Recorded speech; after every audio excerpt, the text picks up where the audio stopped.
when you insult. We're not insulting. Look, there are thousands You're of billboards. calling religion a scam and a myth. It is a scam and it is a myth, but that's a statement of fact. If you get insulted It is not a statement of fact. Of course it's a statement of belief. It's an invisible man in the sky. That's what you believe. This country is filled with billboards attacking atheists. So I showed you that clip in order to understand a little bit of context that was happening during the Bush era. And America was a lot more Christian back then, and instead of social justice activists, you had what I like to call the piety warriors. The piety warriors would write letters of concern to companies that didn't align with the correct ideology. They would organize boycotts, and yes, sometimes they would even manage to get people fired. And this created a backlash. This created the atheist community, which started struggling against the piety warriors. And later on, they would give birth to the social justice activists we have today.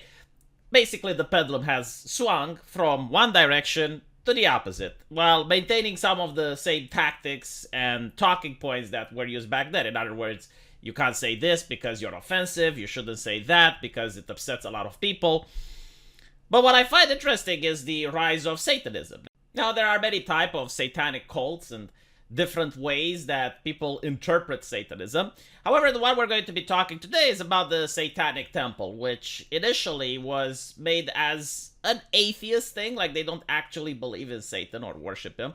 It was just made as a thing in order to hide behind religion, I suppose, because at the time the argument was, well, you can't offend these people because they're religious. So it's like, okay, well, if that's the case, then we're Satanists, and if you say anything against us, then you're offending us. So it was kind of like a shield from criticism, also as a way for the atheists to organize and also try to get cash in order to pursue their activities, as well as to make certain political changes, which they did.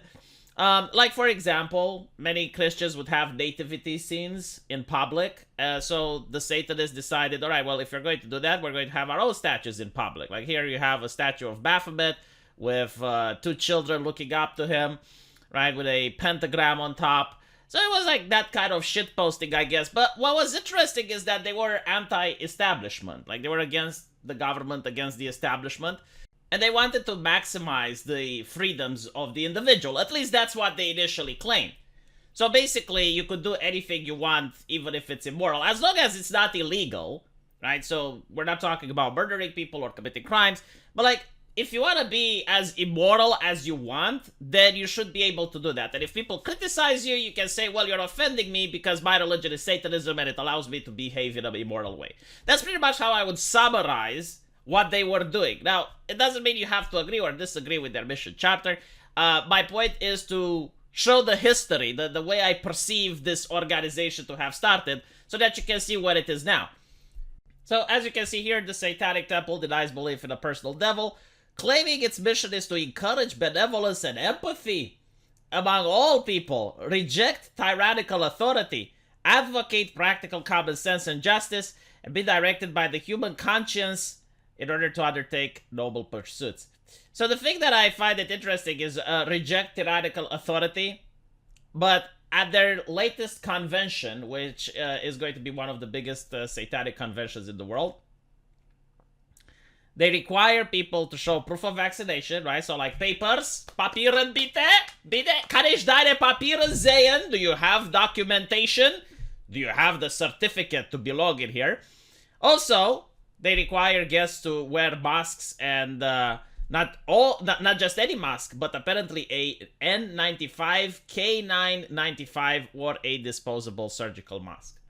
Now, this is in 2023. I would like to point that out. Most places, even in the United States, even in Germany, even in Australia, they do not require this nonsense anymore. It's usually something that people can do if they so choose, but it's not something that's being mandated. And for an organization that, again, started as being, well, for choice, against authoritarianism, against top-down dictate, like, allow the person's conscience to dictate how they want to live their life. To move from there into this place, I find it to be very interesting. I'm also curious how many people are going to show up. again, Romanian culture is a lot different than American culture, so I do not know if in 2023 people will still show their papers. But here in my country, there is no place that is requiring people to mask up or show documents at all. And even when I walk on the street and I can see people behaving in a manner they choose, I do not see a single surgical mask on the street. And I'm really curious, like, is this the same in America, especially like in blue states? Because I noticed in the United States it's more like a cultural thing.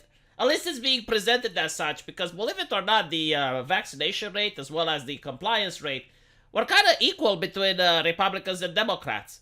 So it's not really like they're telling it on TV that, oh, well, the blue ones are the responsible ones. They mask up, they listen to the government, but the red ones are the evil. No, it's... From what I saw, from the polls that I saw, it was 50-50. But anyway, right, I would really be curious to know what your thoughts are, and tell me about your country. Like, do people still have this pandemic behavior? Or have they stopped using it? I'm genuinely curious. Let me know in the comment section, and I'll see you guys there. Take care.